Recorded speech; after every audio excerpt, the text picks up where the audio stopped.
Blow Up. Antonioni, Vanessa Redgrave. Vanessa Redgrave, in fact, she's not really an asset for this viewer. She's a liability. She has some political views that are excessive to the left, maybe. Although that could be in the domain of fake news. I think I've heard or read this somewhere, and then maybe I didn't, and still I have this conviction, not really a conviction, but the feeling that she was doing something wrong, and then there's a shadow cast over the world. Not necessarily. Here, she's more than right, and then she has quite a few imposing, remarkable, memorable presences in many films. It's just that in the later roles, there is this, again, impression I have that she is somewhat, or quite a little,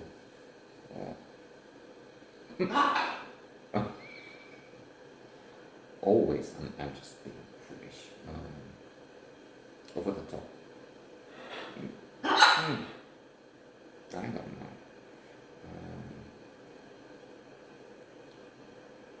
What is she? I'm thinking of Howard's End. I'm thinking where she's spot on. She's doing the right thing, with a hint that maybe in the future, from the audience would not see this solid performance. It would be a bit. Let's stop there and say about Laura that again, as far as I know, it's a classic. It's not what happens, which is a mystery, right? We have this photographer that at one point takes pictures, and in one of the pictures there's a body, so he's witness to a crime. But then you have the symbolism, the invitation to think. It's these movies that are thought-provoking, that matter, right? Scorsese was recently saying that you have Marvel, which will destroy cinema, and you have the other films. Like, I'm waiting to see Killers of the Flower Moon, which is a bit disputed. I think it didn't make the money which were expected, which was takings at box office, which were expected. But then there is this that DiCaprio is spot on, wonderful contender for the Oscars. But then on Variety there was a suggestion that some critics, maybe Variety, thinks that there's the length of the film, which is also an issue thing in an article in The Economist. Films used to be on average 1.5, 1 hour and 20 minutes long. Now they're twice that. And it has to do with a lot of factors, cable, then directors like Christopher Nolan, Scorsese, which have a presence, stature, status, and you can't tell them only cactus now. So, termino data. So it's the symbolism. It's you're wondering about the role of the Biaro photographer, the arts, about the excesses of that age, about how, and that's what I thought. This guy is a natural photographer, the hero, if you will. Termina.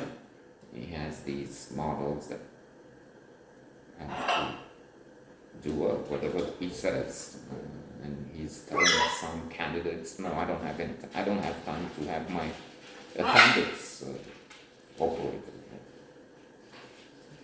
taken up. I don't know. So there is that, and it's the dynamic, the way Antonioni made the movie, which, by the way, won the Palme d'Or in, was it 67, which tells you that, first of all, it was the best film that year. Well, that was an age when Hollywood was reading in those classic books, maybe Adventures in the Splinter, classic books from cinema, that there was a time when you had spectacular movies, some of the best there in history, that couldn't make it. They made more than 5 or 10. They taken movies which would be contenders, so, and it was difficult to not everything everywhere all at once. What was that?